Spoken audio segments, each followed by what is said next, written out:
ತಾಲೂಕಿನ ಇತಿಹಾಸದಲ್ಲೇ ಮೊದಲ ಬಾರಿಗೆ 600 ಕೋಟಿ ರೂಪಾಯಿ ವೆಚ್ಚದಲ್ಲಿ ನಾಲೆಗಳ ಆಧುನೀಕರಣ ಕಾರ್ಯಕ್ಕೆ ಚಾಲನೆ ನೀಡಲಾಗಿದ್ದು, ಈ ಬೃಹತ್ ಯೋಜನೆ ಚಾಲನೆಗೊಳ್ಳುತ್ತಿರುವುದನ್ನು ಸಹಿಸದ ವಿರೋಧಿಗಳು ರೈತರನ್ನು ಎತ್ತು ಕಟ್ಟುವ ಕುತಂತ್ರ ನಡೆಸುತ್ತಿದ್ದು, ಇದಕ್ಕೆಲ್ಲ ಜಗ್ಗುವುದಿಲ್ಲ ಎಂದು ರಾಜ್ಯ ಮಾಲಿನ್ಯ ನಿಯಂತ್ರಣ ಮಂಡಳಿ ಅಧ್ಯಕ್ಷರೂ ಆದ ಶಾಸಕ PM ನರೇಂದ್ರ ಸ್ವಾಮಿ ಗುಡುಗಿದ್ದಾರೆ.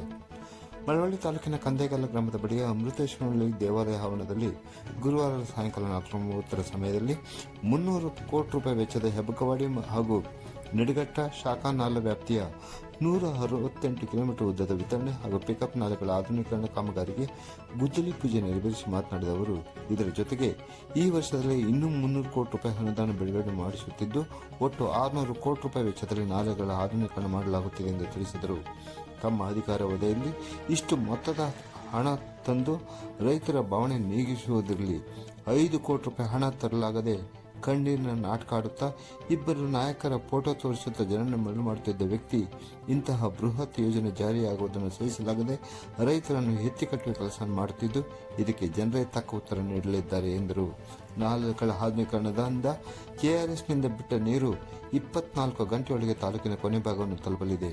ಈ ಭಾಗದ ರೈತರ ಒಟ್ಟು ವಾರ್ಷಿಕ ಆದಾಯ 300 ಕೋಟಿ ಹೆಚ್ಚುವರಿಯಾಗಲಿದೆ ಎಂದು ತಿಳಿಸಿದ ಅವರು, ತಾಲೂಕಿನ ಮೂಲ ಸೌಕರ್ಯಗಳ ಅಭಿವೃದ್ಧಿ ಜೊತೆಗೆ ಶೈಕ್ಷಣಿಕ ಕ್ಷೇತ್ರದಲ್ಲಿ ಹೊಸ ಕ್ರಾಂತಿಯನ್ನು ಸೃಷ್ಟಿಸುವ ಕಾರ್ಯಕ್ರಮಗಳನ್ನು ಜಾರಿಗೆ ನೀಡುತ್ತಿದ್ದು, ಇದಕ್ಕೆಲ್ಲ ಜನರ ಬೆಂಬಲ ನೀಡುವುದರ ಜೊತೆಗೆ ಮುಂದಿನ ತಿಂಗಳು ಮಳವಳ್ಳಿ ಪಟ್ಟಣಕ್ಕೆ ಮುಖ್ಯಮಂತ್ರಿಗಳು, ಉಪಮುಖ್ಯಮಂತ್ರಿಗಳು ಆಗಮಿಸಿ 1000 ಕೋಟಿ ರೂಪಾಯಿ ವೆಚ್ಚದ ಅಭಿವೃದ್ಧಿ ಯೋಜನೆಗೆ ಚಾಲನೆ ನೀಡುವುದಲ್ಲದೆ 1,000ಕ್ಕೂ ಹೆಚ್ಚು ನಿವೇಶನ ಹಂಚಿಕೆಗೆ ಚಾಲನೆ ನೀಡಲಿದ್ದಾರೆ ಎಂದು ಪ್ರಕಟಿಸಿದರು.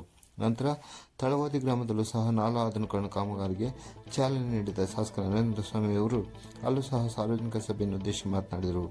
ಕಾವೇರಿ ನೀರಾವರಿ ನಿಗಮದ ಕಾರ್ಯಪಾಲಕ ಅಭಿಯಂತರಾದ ಬಾಬುಕೃಷ್ಣ, ಸಹಾಯಕ ಕಾರ್ಯಪಾಲಕ ಅಭಿಯಂತರಾದ ಭರ್ತೇಶ್, ಗ್ಯಾರಂಟಿ ಯೋಜನಾ ಪ್ರಾಧಿಕಾರದ ರಾಜ್ಯ ಉಪಾಧ್ಯಕ್ಷ ಸ್ಟಾರ್ ಚಂದ್ರು, TAPCMC ಅಧ್ಯಕ್ಷರಾದ ಲಿಂಗರಾಜು, ನಿರ್ದೇಶಕರಾದ ದೇವರಾಜು, ಪ್ರಕಾಶ್, ಮನು, ವಿಶ್ವ, ಸತೀಶ್, ಬ್ಲಾಕ್ ಕಾಂಗ್ರೆಸ್ ಅಧ್ಯಕ್ಷರಾದ CP ರಾಜು, ಮುಖಂಡರಾದ ಕುಳಚನ್ನಕಯ್ಯ, ಮರಿಸ್ವಾಮಿ, ND ಗೌಡ, ಚೆನ್ನಿಗ್ರಾಮ ಮತ್ತಿತರ ವೇಳೆ ಹಾಜರಿದ್ದರು.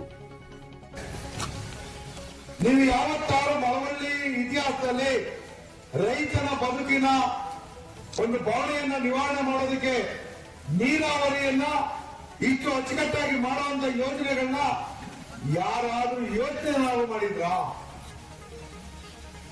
ಇವತ್ತು ನಾನು ತಂದ್ಬಿಟ್ಟು ಮಾತಾಡ್ತಾ ಇದ್ದೀನಿ, ನಾಳೆ ತರ್ತೀನಿ ಅಂತ ಹೇಳ್ತಾ ಇಲ್ಲ, ಆಶ್ವಾಸನೆ ಕೊಡ್ತಿಲ್ಲ. ನಾನು ಏನೂ ಮಾಡ್ದೇನೆ ಬರೀ ಕಣ್ಣೀರು, ಸುಳ್ಳು,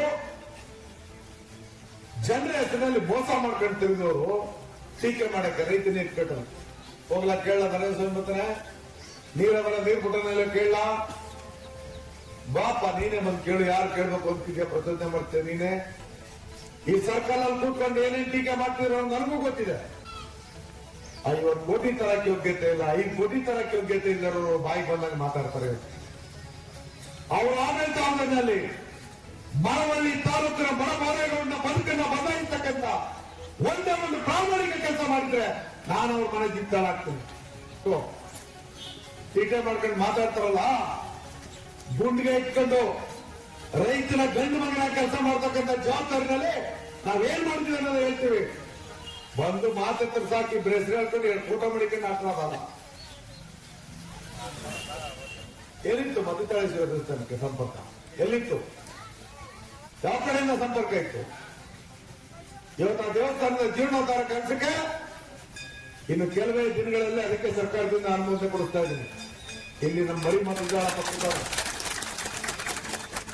ಈ ಭಾಗದ ಪುಣ್ಯಕ್ಷೇತ್ರನೇ ಇರಲಿ, ಈ ಭಾಗದ ರಸ್ತೆನೇ ಇರಲಿ, ಈ ಭಾಗದ ವಿದ್ಯುತ್ ವಿಚಾರಣೆ ಇರಲಿ, ಈ ಭಾಗದ ನಾರಾ ವಿಚಾರಣೆ ಇರಲಿ, ಈ ಭಾಗದ ಗ್ರಾಮದೊಳಗಿನ ರಸ್ತೆ ಮತ್ತು ಚರಂಡಿ ವಿಚಾರದಲ್ಲಿ ಇರಲಿ, ಕುಡಿಯುವ ನೀರಿನ ವಿಚಾರದಲ್ಲಿ ಇರಲಿ, ನಿಮ್ಮ ಶಾಲೆಗಳ ವಿಚಾರದಲ್ಲಿ ಇರಲಿ, ನಿಮ್ಮ ನರೇಂದ್ರ ಸ್ವಾಮಿ ನಾನೇನು ಚುನಾವಣೆಯಲ್ಲಿ ಆಶ್ವಾಸನೆಯನ್ನು ಕೊಟ್ಟಿದ್ದೆ, ಬೇರೆಯವ್ರ ರೀತಿ ನಾನು ಸುಳ್ಳು ಹೇಳ್ಕೊಂಡು ನಾನು ನಿಮ್ಮ ಮುಂದೆ ಬಂದು ಈ ತರ ಮಾಡಕ್ಕಾಗಿಲ್ಲ, ಮುಂದಕ್ಕೆ ಮಾಡ್ತೀನಿ ಅಂತ ಹೇಳ್ತಾ ಇಲ್ಲ. ಯಥಾವತ್ತಾಗಿ ಯಾರು ಒಪ್ಪದೇ ಇರಲಿ, ನಮ್ಮ ಭಾಗದ ರೈತರ ಮಕ್ಕಳು ಕೂಡ ಖಾಸಗಿ ಶಿಕ್ಷಣ ಸಂಸ್ಥೆಗಿಂತ ಸರ್ಕಾರಿ ಶಾಲೆಯಲ್ಲಿ ಉತ್ತಮವಾದಂತಹ ಗುಣಮಟ್ಟದ ಶಿಕ್ಷಣ ಸಿಗುತ್ತೆ ಅನ್ನೋ ಪ್ರಾಮಾಣಿಕ ಪ್ರಯತ್ನವನ್ನ ಇವತ್ತು ಡಿಜಿಟಲೀಕರಣದ ಜೊತೆಯಲ್ಲಿ